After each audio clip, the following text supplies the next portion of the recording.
Alright, I wanted to make a little video for everyone who has Maytag.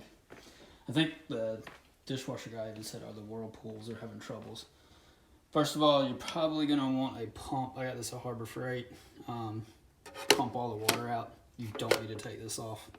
I didn't know what I was doing, so I just started pulling parts. I know that they said that the chopper blades are on back order. This is basically what is broken inside of it, but I couldn't find any videos or pictures or anything online, so I wanted to give everybody something to look at. Maybe it helped them. So you have to pull the dishwasher out. Mine is a pain to get out.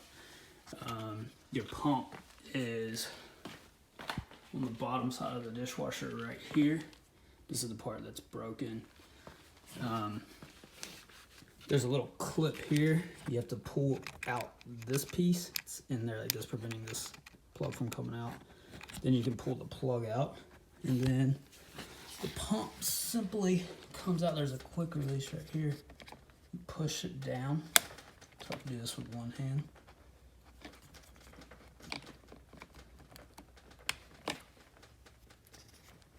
There it goes.